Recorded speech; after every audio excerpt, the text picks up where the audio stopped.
Welcome to the Apple Insider Podcast. This is your host, Stephen Robles, and Apple actually had some news this week about Apple Business Connect, Apple Podcasts Delegated Delivery, and we have lots of rumors from reliable sources about touchscreen Macs, maybe even a Mac Pro coming this spring, and Apple VR. This episode is brought to you by Rocket Money, and joining me for the first time in 2023, my friend across the pond, William Gallagher. How's it going, William? Oh, hello. Of course. Are we out of that stretch where you can say Happy New Year to each other? Are we just a little bit too far? You know, I've been wondering about this, William. I feel like you get till at least January 15th, and the first time you see someone in those first 15 days, you can say it at any point. Okay, thanks. And I think after the 15th, you got to end. You know what I mean? So, all right. Happy New Year, William. Happy New Year to you, too. Okay. Yes, it's wonderful to talk to you again. We're in the new year. New rumors. My goodness. And Yeah, you notice all those things you listed, none of them included anything about the colours. Oh, that Not is a true. single leak about colours anywhere. That is true. Well, I left that to you and the Apple car, of course, as well. That's your specialty. Yeah, that's due at WWDC in blue and mauve, I think. Mauve in chartreuse, in salmon. Well, I suddenly realised it's got to have a trim, hasn't it? If it's going to look true. sporty. Right. So, mauve, Aluminium trim. Yes, okay. I don't think you can do that. Is that the strongest? Actually, I suddenly remember in Back to the Future Part 2, there's a moment where they're considering landing the car on top of Biff Tanner's car. This is the detail you want here. And they decide not to because he's in some 1950s, iron car, and they are in an aluminium DeLorean. Okay, now wait a minute. You seem to know the intricate details of Back to the Future Part 2. You still won't watch Ted Lasso, huh? I mean, that's just, I don't get the equation there. Right, is that how it works? These are the only two options, and I went one way, you went the other. I didn't know. I don't know if I would have pinned you for a Back to the Future guy. In all seriousness, I'm obsessed with time in all my writing and things. So wait a minute. That's why you like Arrival then, because that's like the ultimate time paradigm. It is. And the shock of Arrival for me is that I went to see it. I didn't even know the title. I went in with a friend. We were going out for the afternoon. I knew nothing about it. And then it turns out to be about this deep obsession topic of mine. Yes. We should, I should have you on my movie podcast, William. We should talk about Arrival. I rewatched it. Just last week, it was a rewatch for me, but I showed it to my kids for the first time. Oh, and everybody loved it. It is very good, very excellent. very good. Good. Oh, that's made my day. That has. Yes. Oh yeah, it was wonderful. So we're going to talk about Apple TV Plus also because Eddie Q celebrated everything, including William Gallagher. Oh no, wait a minute, he hasn't watched Ted Lasso yet. Eddie Q was going to celebrate that, but he couldn't. But anyway, we'll get to that. 3 5-star reviews. Gabriel Carroll 88 from Great Britain. I don't know if he lives near you, Gabriel Carroll. Yeah, he's... Yeah, just down the road. Yes, yeah, that's what I thought. We see each other on bin day, but that's about it, really. Wait a minute. Is bin day garbage day? Is that what that bin day is? Yes. Oh, okay. Yeah, when you put the bins out, you have a chat with your neighbours. You wave. It's very friendly. Bin day. I learned a new... All of England does it at the same time, and that's how we know each other. Do you guys sing and dance to it like Mary Poppins? Is it like a whole production? Yeah, that's exactly it. That's... I just learned a new term, bin day. I didn't know bin day was a thing in the UK. All right, you got poppers and Q and bin day and trousers. All right. Okay. Right, I'm just processing that string of words. I know, the stream of UK terms, I think. Anyway, Chris54 from the USA and Matt NEYC from the USA as well. Thanks for those 5-star reviews. Oh. Now, real quick, iOS 16.3 Developer Beta 2 was released. Doesn't seem like there's any new features or any news from there, but it is one step closer for being publicly released. I am so looking forward to 16.3 because 16.2 has been quite buggy for me, at least, especially the HomeKit architecture. I'm not going to get into that again, but screen time settings and a bunch of other things. So hoping that this is a big bug fix focused release.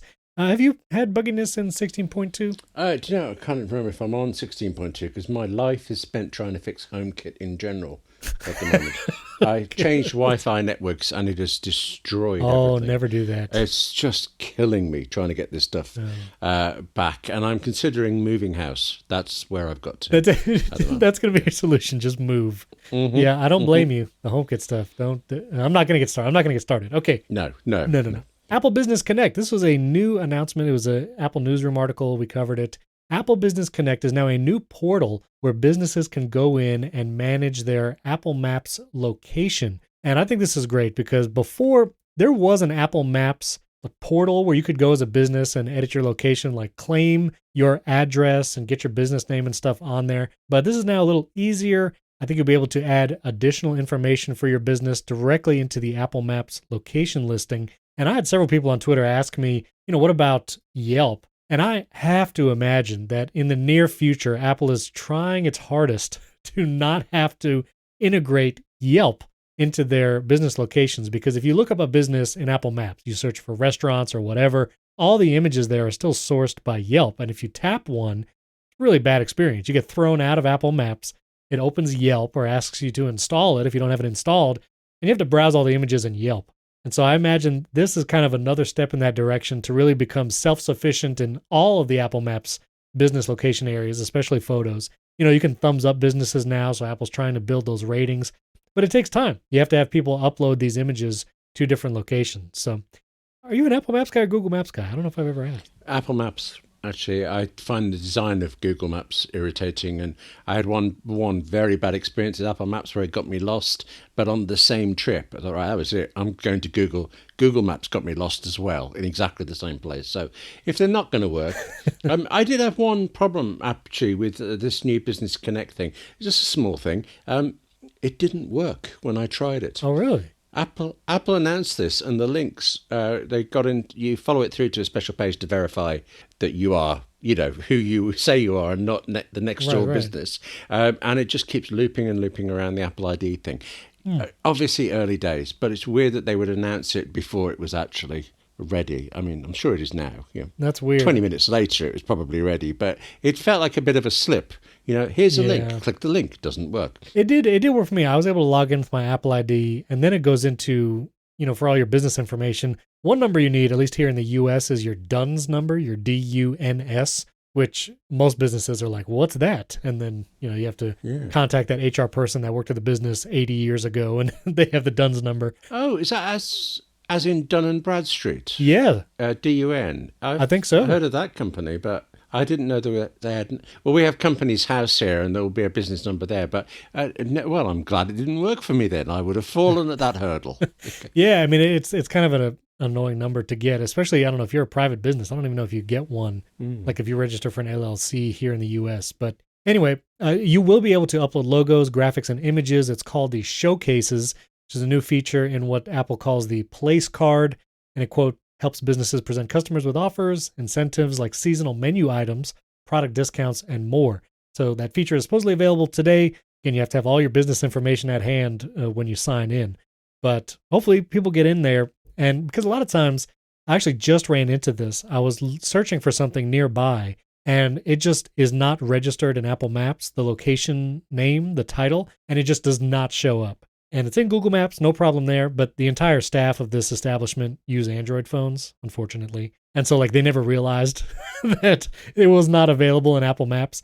So hopefully this brings a little more attention to that. Right. Another announcement from Apple actually earlier this week was Apple Podcasts Delegated Delivery. I don't know if this name really describes the feature precisely, but basically what this is if you want to offer paid content in Apple Podcasts specifically, which we do that for the Apple Insider show. If you want to get the ad-free version of the show, you could subscribe directly in Apple Podcasts, and then your feed basically just changes over. You don't really do anything. You don't have to add another RSS feed like if it was from Patreon or Memberful. You just get the ad-free episodes automatically, and it's really great. It's a seamless process, but for the creator, I have to go in and upload an audio file directly in the Apple Podcasts dashboard, in addition to things like Patreon and wherever else. Delegated delivery will actually allow creators to send paid for or subscription content into the Apple Podcast system.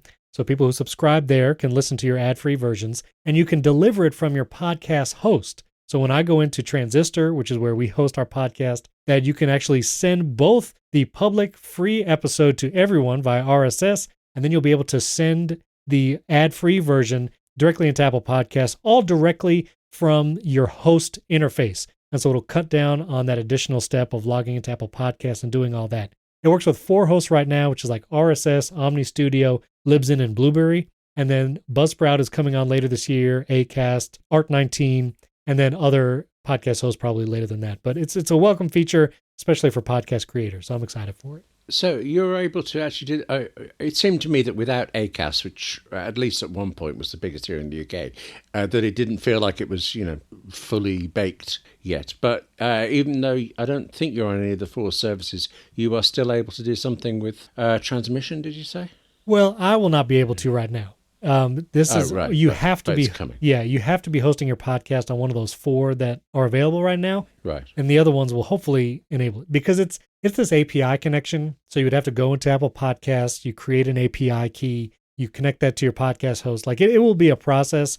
And again, most podcast hosts don't offer this right now, but hopefully later this year, maybe even early next year, they'll all adopt this. But it'll be a welcome feature when that happens. Hard to imagine they won't. Yeah, absolutely. Yeah, I think most will. So yeah, excited for that. Good to see Apple just improving the Apple Podcasts product and service continually also. Like there's just always new things coming. And so it makes me excited. I'm glad that, I made this video, I think early last year, basically when Spotify was trying to like buy up all these exclusive shows and take over the podcasting industry. I was really hoping that Apple would jump in there and start creating better tools for creators, really push Apple Podcasts as a service to compete with Spotify. And so I'm glad for this because it creates more competition in the field. And they're not just giving Spotify carte blanche, whatever they want with podcasts. And right now, Apple Podcasts is still the leader in listenership. So 38% of people listen to podcasts in Apple Podcasts,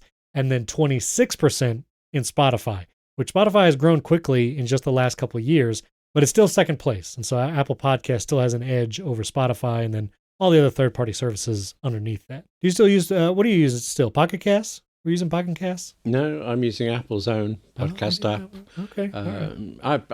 It's weird to think that it's down to the 30% now because Apple really started all of this. So at some point it was the 100%. Yeah. It's fallen a long way. Well, at first it was iTunes, subscribe to a podcast there, sync it to your iPod. And that was the only way to listen to podcasts or listen to your Mac. Yes. And I did that, William. I was doing that. Yeah. Were you doing that? I was doing that, and I was creating a podcast, hand coding the RSS feed to upload it. Yeah, the kids today, they don't know what they don't know, William. Cobbled streets. Yeah. We talked about our old podcast, and actually there is a bonus episode. If you support the AppleInsider podcast directly on Apple Podcasts, you can listen to William and I's old podcast. It's a bonus episode available only to paid supporters. But yeah, that's back there. At risk of being just slightly off message, don't subscribe to us. Don't. There's no need. It's fine. Do not listen. No. They were great episodes. But yeah, I was hand coding. I had a text file on my Mac. Would open that up. You copy and paste the episode code, because you don't want to screw anything up. You know what I mean? You miss a bracket. No. That's it. Yes, that was it. The frustration when it wasn't working and it turned out to be a space in the wrong place or a missing bracket. Exactly. Yeah. And then you open CyberDuck and you upload your XML file and replace the old one. Man, those were the days. Was that what I used? I can't even remember. There was Transit. That was mine. That's what I used, yes. Transit was a nice one, but you had to pay for it. So I was using the free CyberDuck tool. CyberDuck was great. It's still great. You can still use CyberDuck today. It's a free app. CyberDuck. I didn't know I'd be talking about CyberDuck today. But anyway, there's another newsroom release. This was at the very beginning of the week, but Eddie Q, it's kind of like a long letter celebrating all of the accomplishments from Apple's services and entertainment divisions. It says over 900 million subscribers to Apple services by this October 2022. So I imagine this year, maybe in the very near future, we're going to hit 1 billion paid subscribers to Apple services. And he celebrated things like Apple Arcade adding 50 games, Apple Music exceeding 100 million songs. Ted Lasso was most Emmy-winning comedy for the second year in a row. Apple Fitness Plus. Sorry, I didn't catch that. Yeah, I know you didn't catch it. Because actually, my mind's on the fact that 100 million people should be watching Slow Horses on Apple TV. And next Monday, after this recording, the Writers Guild of Great Britain has its big awards night, so I'm going there. Amazing do for it. And Slow Horses got Apple's first ever writing nomination in the Writers Guild. So I'm there to root for them. Yay, Slow Horses. Yay. Slow Horses. And not Ted Lasso. But anyway. I haven't seen it. Oh. I saw I saw... Short episode today. No. You're Listen. I saw the first episode, and I thought it was good. It didn't catch me. All right. Maybe I need to read the script first. Well, weirdly enough, I did read the script, but afterwards. Oh my goodness! Yes. So, what in the world? Is that your normal practice? You just normally read the script before you watch something? No, in this case, it was months afterwards. The whole series had gone, and I had the opportunity to read the first episode. I read a script every day just for fun. Today, I read some scripts from Fame, the 1980s show. It's whatever I can get, whatever's available, and it is fascinating. In the case of Slow Horses, what was really interesting to me was that, very unusually, the script included lots of alternative takes, alternative dialogue, like they were giving themselves much more than usual options in the editing later. So that was just a riveting piece of document, but I also enjoyed the series immensely. Will Smith wrote that first episode, but then there's also Moana Banks doing others, quite a few writers on it, and it's, both series. 2 series so far, more to come, can't wait. Okay, very good. Now, interestingly, Surface's Vice President Peter Stern actually has left Apple. He was there for 6 years, and he helped build the subscription services like Apple Arcade, Apple Books, News Plus, Fitness Plus, and all that. He seemed to be the successor to Eddie Q, but now he has left. Yeah, he's no longer at Apple. So curious how they will work that out. Curious how long Eddie Q will be there. I mean, he's been a long-standing figure in Apple, though less visible. He used to be on stage during the keynotes announcing things, but I don't think we've seen him in an event for a long time, as long as I can remember. No, that's true. I'd forgotten that. Yeah. Do you think, I know a lot of media companies, BBC I'm thinking of really, a way to advance in the BBC is to leave the BBC and come back at a higher level. Does Apple do that, or does Apple tend to keep people in its own little nest and grow them internally? I think the latter. I feel like it's really a homegrown situation, and you don't really have outsiders coming in as like SVPs, you know what I mean? I don't... No. At least I'm not too familiar, but I don't think so. I don't think that's usually the case. Although this year they're going to have to replace Evans Hankey, aren't they, as a chief designer? Right. Yeah. But that's still, there could be somebody internally. We don't know. Right. Good point. I wasn't thinking. I feel like their culture is so ingrained from the beginning that to bring someone in at a high leadership level, I feel like that would be, I don't know, it would take a long time. It would have to be someone unique, maybe someone who had been at the company earlier. I don't know. Now, we have a ton of rumors to get through, some of them from Mark Gurman and Bloomberg, which, again, his accuracy and track record has been pretty good the last few years. Some from Quo, which is, still okay, but a little spotty. But the biggest one probably is the touchscreen Macs.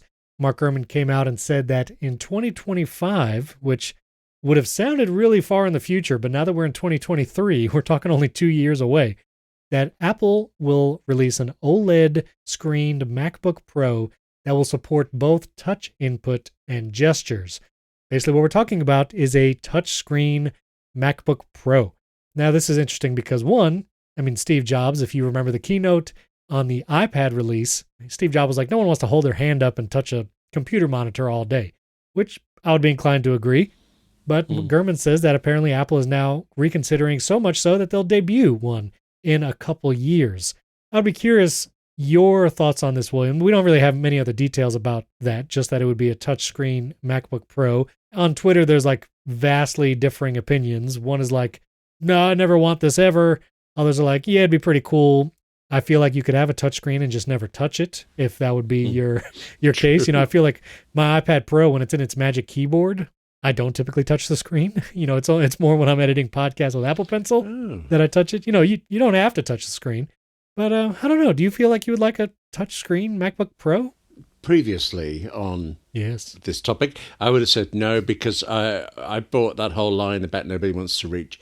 I've had friends who have touchscreen PCs, and at first you think, oh, that's really rather nice. And then after a bit, you just, whatever. Right. You don't use it. But what you just said there about the Magic Keyboard and the iPad, mine's the reverse. I find I am touching the screen more, and that did occur to me the other day that this is like a laptop configuration. Maybe I'm wrong. Maybe I would use it more, but I suppose I don't have an Apple Pencil. All I'm really doing is swiping and resizing things, and nothing very much. I guess the biggest thing is the software, namely Mac OS, how would that have to change to accommodate touch input? Many thought that when the control center was kind of redesigned and there's now larger click targets on Mac, that might be in preparation for a touchscreen. You know, if you open Control Center right now on your Mac and you look at like the display slider for brightness or the sound slider, it really feels like you could just reach up and drag those sliders with your finger because they look more like touch targets than they do click targets. Same thing with like Wi-Fi, Bluetooth, they're big round circles and it looks like you could just tap it, with your finger. But aside from that, there's still every other app and interface. Like in Safari, I'm looking right now at my favorites bar in Safari, and those are very small touch targets. I don't know if I would want to or care to reach up and tap it with my finger as opposed to just use the trackpad if I was on a MacBook Pro. So I don't know. I mean, if they added functionality like Ferrite, the podcast editor that I use to edit every podcast I do, if you could get that on a Mac and then use the Apple Pencil on it, that sounds tempting, but then how would you hold it? Would you put the screen in your lap and like the keyboard sticking up in the air and try to like edit that way, or hold your hand up and edit the whole time? Like I don't think I would want to do either of those. I don't know. So I take it you never find when you go between the iPad and the Magic Keyboard and the MacBook that you start touching the screen on the MacBook like an insane person, like me. I think I've done that once ever, maybe. I don't know why. It was instinctively. I think it might have been where I was using my iPad in the Magic Keyboard a lot, and I hadn't used a MacBook for a while, and then I went back, and so there was an instinctive like reach up and touch something. But otherwise, I don't think I would do that reflexively. Do you? Maybe it's just me. Yes, it's happened several times, but then the other day I was reading a hardback book and I double tapped on the paper, expecting a definition of the word. Did you really? I really did. Yeah. That's hilarious. Now wait a minute. You can whoa. Hold on 1 second. Now wait a minute. Yes. What app were you in when you were doing that? When you double tap to get the definition? Just Apple Books? Is it double tap?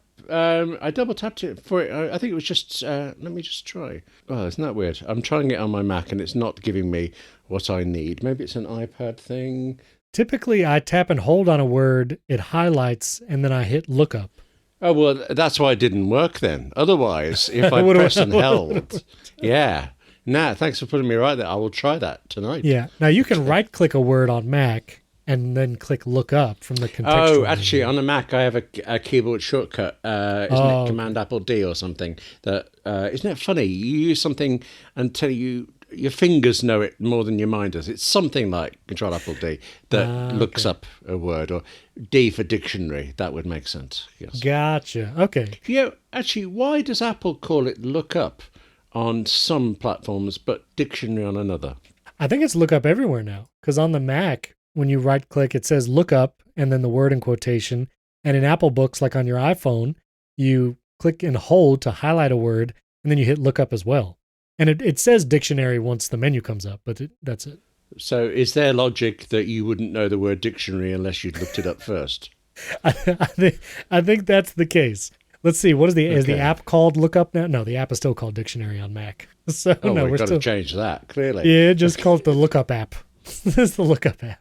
So I don't know. I mean, we're a couple years away from this. One of the other rumors was that OLED would be coming to MacBook Pros in 2024 for OLED, not touchscreens per se, but this was Ming-Chi Kuo saying that MacBook Pros will go OLED. And there's several OLED rumors this week, although Apple Watch, the rumor was that they'll go from OLED, which they are currently OLED screens, to a micro LED screen, which is kind of the cutting edge display technology. There was several TVs and displays at CES that were trying to show off micro LED, but it is a very advanced technology, very difficult, I think, to manufacture at the moment. But they were going to try and move Apple Watch to that. That was one of the rumors, but OLED coming to MacBook Pro. So I'm not sure. I would have to play around with it and see. I'm not totally convinced yet that this is a sure thing, but I don't know. We've heard about this for years. We've had touchscreen Mac rumors. I feel like ever since the iPad came out. There's just a bit of me that feels like this is a feature because we've run out of other features that are useful. It's not a compelling killer app kind of feature that will make everybody switch from PCs to Macs. Sure. It just could be done, might be done. Well, and speaking of killer apps, one of the other rumors that Gurman stated is that the Apple VR headset would be announced before WWDC this year. So we're talking like within the next 3 to 4 months, Apple would announce the VR headset. He still stands by that it was originally slated to be announced last year in 2022. Oh, right. Yes, I'd forgotten that. Sorry. Yes. Yeah, but Apple changed their mind. They were busy. Staff holidays. There was a party. Supply chain and this and that. Eddie Q's over there. I don't know. So for whatever reason, it got delayed. And so he's saying before WWDC this year, which again, he said 2022 last year and that didn't happen. So he could always say it's delayed again. But I want to pair this rumor, Apple VR before WWDC, with his rumor, again, this is still Gurman from Bloomberg, that Mac Pro, the Apple Silicon Mac Pro that we still have not heard or seen of yet, is currently being tested with macOS 13.3, macOS Ventura version 13.3, and that it would be released with that version. And, Mark Gurman's very careful with his words as to not explicitly say Mac Pro coming this spring. But he says the Mac Pro is being tested with macOS 13.3, and the 13.3 update is most likely coming out this spring. The implication being maybe we'll see the Apple Silicon Mac Pro at a spring event. So here's my prediction, William. I want to know what you think. Maybe we get a spring event like we did, 2 years ago, some March, maybe April event. And the lineup for this event is this. We get the M2 iMac and Mac Mini, both of which are overdue to get those chipsets. It'll be 2 years since the M1 Mac Mini was released. So we get an M2 iMac Mac Mini. That's how Apple opens the event. Then they announce the Apple Silicon Mac Pro. They show that off. Maybe they say it's available in a few months or whatever. And then the third announcement at that event is the Apple VR headset. Maybe the chip story, the Apple Silicon story carries through from the Mac Pro to the Apple VR. They announce the product. So at WWDC, they can announce the developer APIs and they can write apps for it. And then the VR headset goes for sale in the fall of this year. And get this, William, the tagline for this Apple event this spring is, "Believe it when you see it." What do you think, William? Okay. You're applying to work at Apple there, aren't you? Yes. Well, listen, Apple PR wants to reach out. I'm all ears. But, I think that's a pretty good tagline if they're talking about Apple VR, the Apple Silicon Mac Pro. I don't know. You don't think "on your head be it," for example, would be equally... It's a little Shakespearean, but I could see it. I could see it. For the English release of it. There you go. Yeah, when it's available in the UK 4 years from now. No, just kidding. Oh, sorry. Or maybe they'll open the event announcing the Apple Card is now available in the UK and Canada. Maybe that's the opener, and then you can buy Apple VR on your new Apple Card. There you go. Maybe. Yeah, but I really don't think I'm going to. You listed all that very convincingly, I thought, by the way. Let's all remember this. But I came away thinking, ooh, Mac Pro. I quite fancy a Mac Pro. VR headset. Yeah. I'm sure that's great. Mac Pro. This episode is brought to you by Rocket Money. Say goodbye to last year's outdated, disorganized methods of managing your money and say hello to Rocket Money, the better way to hack your finances in 2023. I love using Rocket Money. I've been using it for a while. That's because Rocket Money, formerly known as Truebill, is a personal finance app that finds and cancels your unwanted subscriptions, monitors your spending, and helps you lower your bills all in one place. I love it because, listen, you have so many streaming services, so many subscriptions, maybe in-app subscriptions, things that come from Apple and other places, and being able to see all of that in one place, you don't have to wonder what subscriptions you're paying for. Rocket Money will tell you. Over 80% of people have subscriptions they forget about, like streaming services. Maybe you paid for a month just to watch one show or that free trial you never even used, and then you forgot to cancel it. Well, Rocket Money will quickly and easily identify your subscriptions for you so you can stop paying for the ones you don't want. Rocket Money makes canceling subscriptions as easy as the click of a button.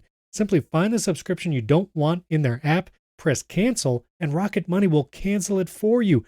No more long hold times with customer service or tedious emailing back and forth. Over 3 million people have used Rocket Money, saving the average person up to $720 a year, which is incredible. Again, I've used it for a long time. I've told you about my storage unit that went up in price, and Rocket Money was actually the ones to let me know before the storage unit company let me know. I also realized I was paying for a streaming service that I wasn't even using thanks to Rocket Money, and I was able to cancel it easily. So stop throwing your money away, cancel unwanted subscriptions, and manage your expenses the easy way by going to rocketmoney.com/AppleInsider. That's rocketmoney.com/AppleInsider. The link is also in the show notes. You can just click it there. rocketmoney.com/AppleInsider. Our thanks to Rocket Money for sponsoring this episode. Mac Pro, I am still very curious what the story is going to be. Modular is the word that everybody throws around. It's the word that Apple used to describe the 2019 Mac Pro, which is now 4 years old. 4 years old, that Mac Pro. I actually got a Facebook memory because I actually got a Mac Pro at my last place of work, and I posted images of it. And so this Facebook memory popped up, and I was like, hey, that's the Mac Pro. Wait a minute, that was like 3.5 years ago. And so getting older, which, of course, the trash can Mac Pro stayed out there for what, like 11 years? No, that's not true. How long did that stay out there? Maybe 7 or 8 years? I want to say 2013 to 2019, when the new one was released, yeah. Something like that. So 6 Will that be 6, 7 years? I'm not sure I'm getting this from it. That's what sprung into my head at the moment is full of MacBook Air because it's the 15th anniversary shortly, and I'm writing about that, and it's riveting. Oh, that's seeing true. How that little machine came along. That is good. That is true. Well, the trash can Mac Pro, let's see, it says WWDC 2013. So, this would be the 10-year anniversary since the trash can Mac Pro. Oh, no. Come on. They could have Phil Schiller get up there and repeat his line, can't innovate anymore, mate, as you know. Yes. And there you go. There you go. Everybody was fumbling to mute it in their car because their kids were listening too, but no, this is a clean show. That quote was there for the asking, wasn't it? And you managed to skip over it. Just a little bit. Oh, touche, William. Thank you for that. That was it. That made my day. That's good. All right. So I don't know. I mean, I feel like this Apple VR headset thing, it has just been so rumored for the last 2 years. I feel like even of my incredible pitch there, at least I will say, if Apple's listening, call me. I still think maybe 30%? I think there's a 30% chance we'll see an Apple VR headset before WWDC. What do you give it? Oh, just the other day, where did I read this? I read someone saying Apple's VR headset is a flop and Meta's is the big success. What in the world? And you're looking through thinking, is this written by M. Zuckerberg or something like that? Right. Zark Muckerberg. And that's who wrote that. That's yes. Who wrote that one. So weird. So I don't know. I'm still very curious about this. My kids were saving their holiday money and were like, maybe we can buy a Quest 2. And I was like, no, don't buy the Meta thing. You have to wait at least a few months until June to see if the Apple's comes out. Because if Apple's comes out, that's the one we're going to get. But I don't know. In the UK, there's actually a legal process by which your kids can divorce their parents. Is that coming up in conversation for you at all at the moment? No, I still pay for enough. We get the good internet. You know what I mean? Like they're not going to go anywhere. We got the fiber internet. So yeah, the bonds of love in a family. Okay, yeah, that's right. That's right. So some other rumor. We'll see about Apple VR. I'm not sure. What is your percentage prediction here? What is the percent chance that we'll see the Apple VR headset before WWDC? I said 30. I truly can't call it. I'm 100% certain the car will be here next week. But for the VR one, I don't know. I think my problem is I can't conceive of a use for it that will be compelling enough for me to even care. And Apple will find something. So it's they had time to find something? I don't know. It's a lack of imagination on my part, but I'm going to go lower than yours, just to see how it turns out. They had iJustine come out again to their Fitness Plus studio to do the kickboxing workouts that Apple Fitness Plus just launched. And we actually had a review on AppleInsider. I'll put a link to that, but we reviewed the kickboxing workout, and that was Lila Ryson, I believe. She actually reviewed it for us. So. Yeah, and that is a stunningly good review. I mean, I actually think that's gold standard, how reviews should be done.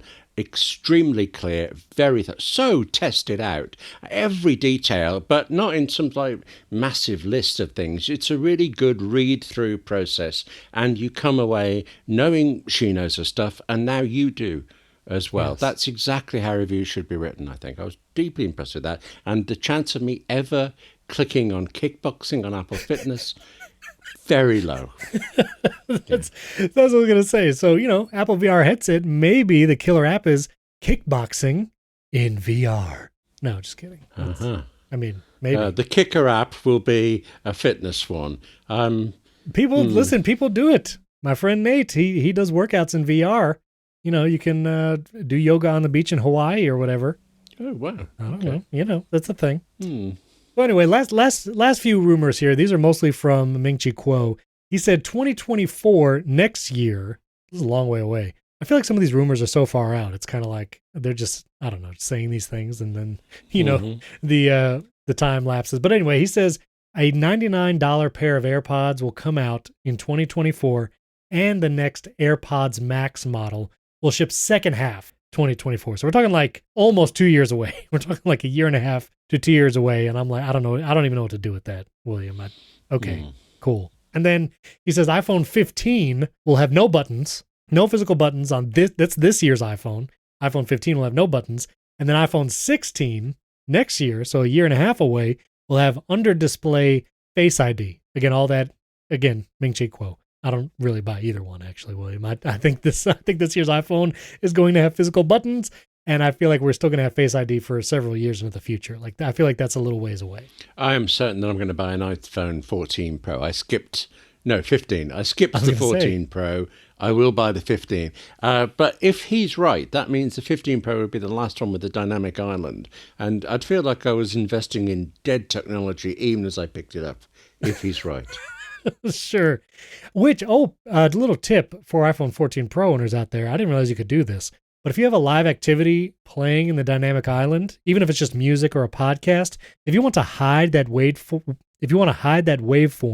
or hide whatever's going on up there, you can literally just swipe across the dynamic island, like left to right or right to left, and it will hide it. It won't stop it. So the music or podcast will still be playing, but it will hide the live activity. And then you can swipe again to reveal it, to make it reappear. So I didn't know you could do that. So there you go. Dynamic island. So what are you trying to hide in your podcast listening? Well, can't talk about it. Otherwise I wouldn't be hiding it. Right, I walked into that one, didn't I? Yes. I'm just saying. You know what I'm saying? Now, I thought this was hilarious. Tesla, they tried to build an AirPower. I don't know if you saw this thing, but they've built this Tesla wireless charger. Supposedly uses this free power or whatever to charge up to 3 devices on this black pad. It seems like $300 to buy this thing, but we couldn't really show any pictures of it, even in our article, because it's under NDA or whatever. But apparently there's USB-C cable permanently attached to the back of the AirPower thing, and then it plugs into a 65-watt brick. And apparently we were able to fit like 2 iPhone 14 Pros and a set of AirPods on this thing. I have no desire for this. I have thought about it, but no. I mean, MagSafe is great. I don't want any AirPower put this anywhere on the mat thing. I don't want it anymore. Do you want anything like that? Do you hope AirPower comes back? No. I'm almost certain, tiny bit, that you used to be pro AirPower. Are you just now, you're spurned? Apple has let you down, you don't want to know about it anymore, take it all away? Well, I feel like the promise of AirPower was, don't worry about where you're going to put it. Just place it anywhere on this mat and it will charge.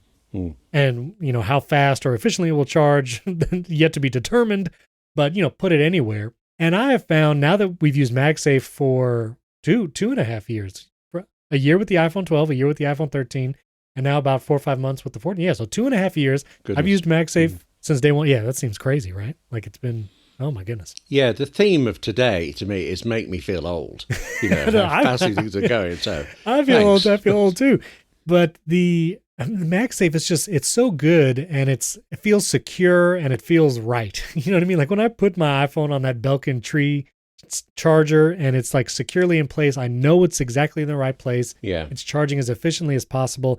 And now MagSafe, like we talked about last week, is being adopted into the Qi 2 standard. So we'll actually probably have more MagSafe accessories available in the near future because they can be made for Android or iPhones. I'm down. I want that little circle to tell me where my phone goes and to snap it in place so I don't have to wonder. And I don't need an open canvas to charge. Just give me a little puck. I'm good. I didn't know it was coming into Qt. So that's good. Yeah. But that means to me that Android's going to get it as well in some form. Actually, don't they have it already? They have. Also, Android had everything first. Oh, I like that. Well, strictly Burns. speaking, Android gets everything first, but it's only on one machine out of 1,000 different ones, and it doesn't always work.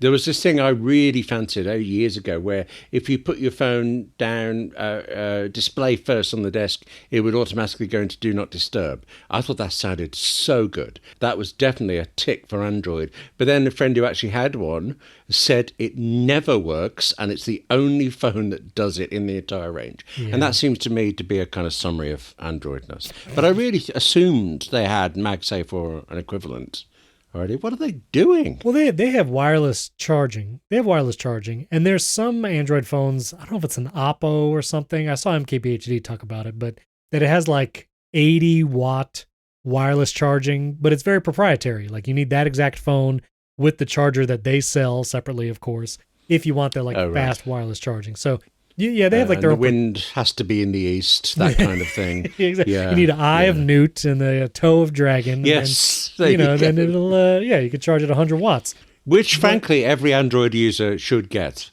I think. So, we're just talking common accessories. Yeah, you can get them anywhere. You can get them down at Target. But I like it. The fact that MagSafe is going to be the ubiquitous charging standard, I think that's good. Because now we'll get everybody making MagSafe stuff, and then you can have more options to choose. I'm still very happy with my MagSafe accessories. Do you still like your Belkin tree? You got that 3-in-1. Yep, I got that one because of you. I got that, and I'm very pleased with it. I've actually blanked on which battery charger I'm using at the moment. I have one that's very similar to Apple's MagSafe battery charger, but the grip is nowhere near as strong, and it doesn't last as long, and it's much thicker. But it comes with a kickstand and actually... Is it the Anchor one? No, okay.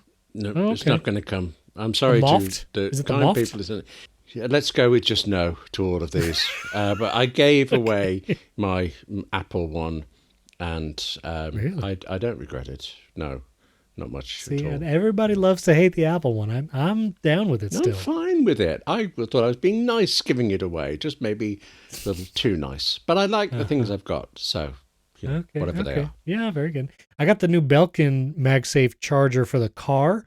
So it comes with a USB little plug, goes in the cigarette lighter, cable goes there, and then it's a MagSafe mount and charges the iPhone at 15 watts. I love it. It's great. I had the Belkin mount for the car that didn't charge, and then just recently the one came out that did charge. It's great. Love it. Cool. All right, ChatGPT.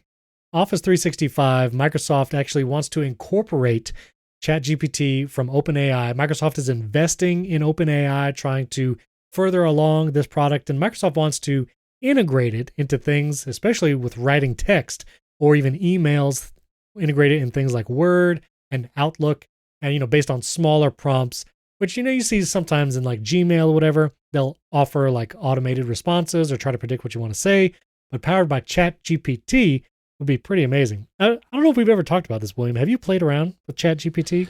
No, I keep meaning to, and then I keep meaning not to. I'm sure it's fine. As long as it's used to write stuff that's only read by people who use it, then I'm fine. Yep, that's okay. Let it do its thing. Okay, but you are, as a writer, I mean, have you seen what it can do? I understand there's some financial news reporting that's going on through. I think it's... Now, wait a minute. You're being very, very coy about this, but I genuinely am curious. I mean, have you seen the results that this thing can actually give you? Not this one, no. I've seen earlier ones, different models. I don't see it actually as it going off writing itself. It's still following the instruction of whoever set it up. I've talked with a lot of AI artists, for example, and the artist is using it like a paintbrush. Their work through AI is different to anyone else's through AI. I see it as an extra tool, a muscle for it, rather than a replacement for artists. So I presume it's the same for writers. But the thing with writing is...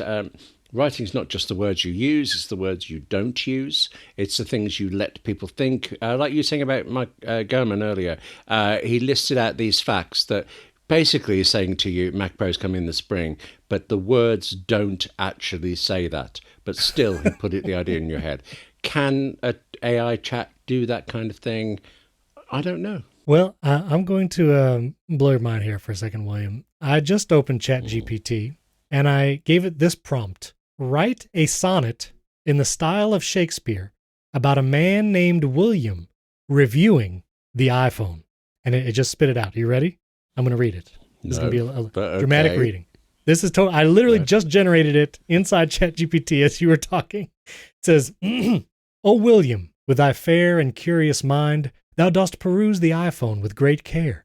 Thy fingers grace the screen with nimble bind as thou dost test each feature new and rare. Thy eyes alight with wonder and surprise as thou dost marvel at the camera's might.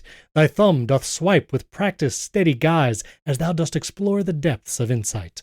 But thy countenance doth soon betray a hint of disappointment, woe, and dread, for in thy heart doth linger doubts and fray as thou dost compare the phone with what's been said. But still thy love for technology doth shine, and thus thy review doth end on a high line. See? Absolute proof. Total rubbish. Didn't mention the color once. Yeah. Okay, but I mean, come on now. That's pretty good. Pretty good, right? That was fun, I thought. Yeah, actually, I thought there was a at bit the of a end. clunk towards the end. It's conjured out of nothing, which means ultimately it is nothing. True. You Well, that is couldn't true. use it That for is something true. else. But yes, it was a fun experiment, and you delivered it very well. Thank you very much. I tried to do a dramatic reading. I will say with ChatGPT, I've made a couple videos on like actual use cases. You can ask it for podcast equipment recommendations, and it does a pretty good job. Like you can actually ask it for like the best audio interfaces or podcast mics, and it will actually recommend what I think a lot of people would recommend as good products. So that was interesting. And it also is a really great place to start when you need help with writer's block and SEO.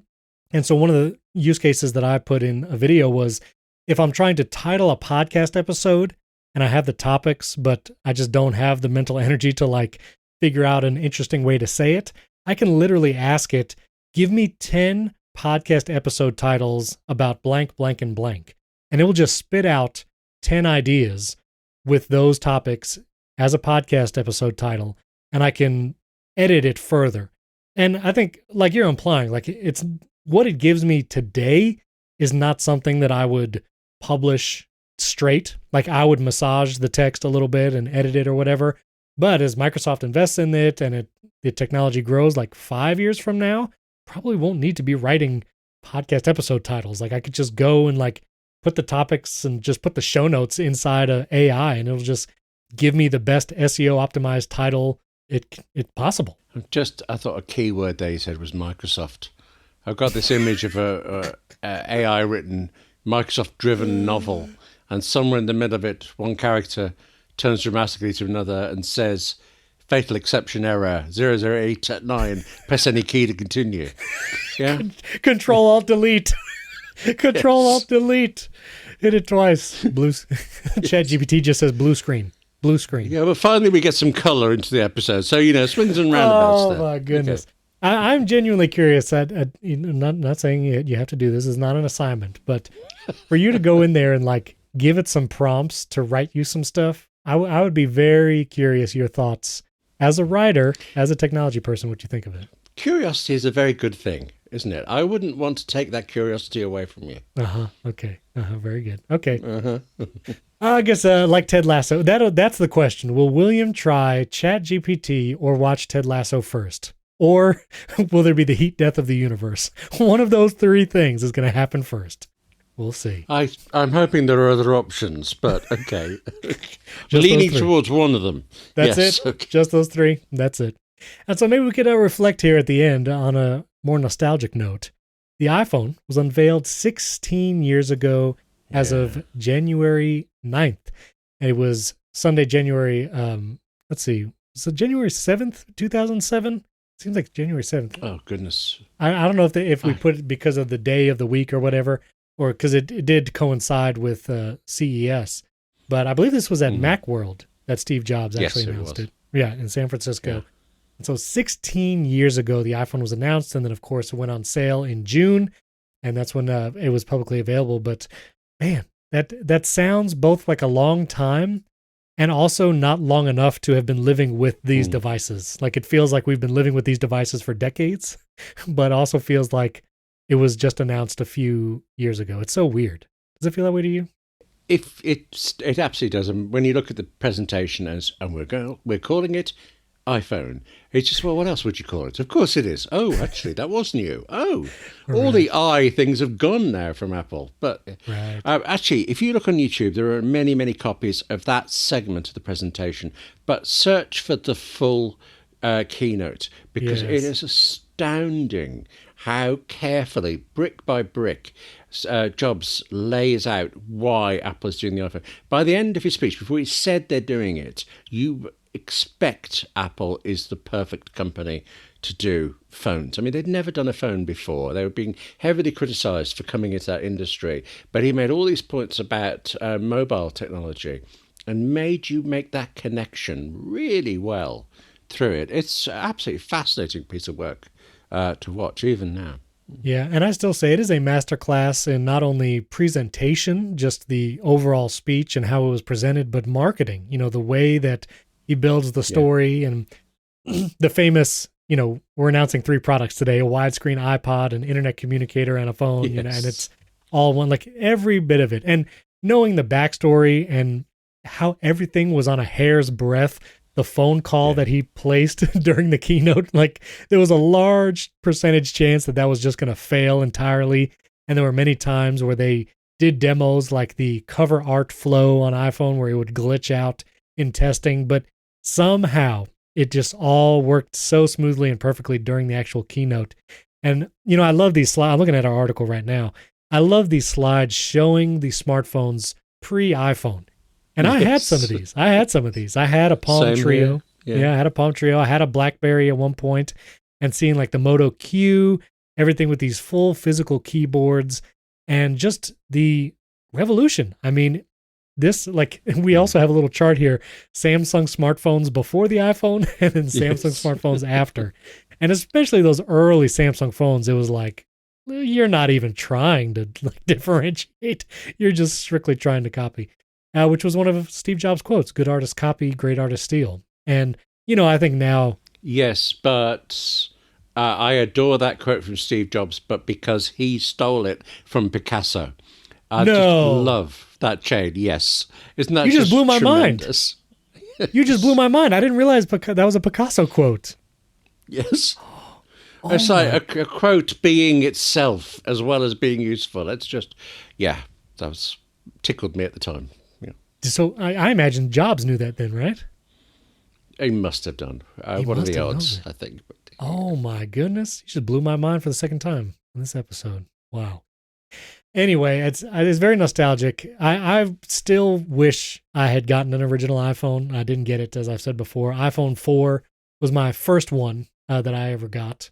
And I wish I still had kept that, too. I don't have my personal original iPhone 4. I do have an iPhone 4 in the house that was like a relative's. And I have the Grid Studio? I forget what it is, but like the exploded iPhone in the frame. I still have one of those just to nostalgia. Oh, yes. Yeah, I quite fancy one of those. I've got my original iPhone, but it stopped working, doing anything at all. It won't even power up now. So it's gone, but I can't get rid of it. It's too... No. Why is it? Why is it that we remember the launch of the iPhone so well, and you remember which one you got first?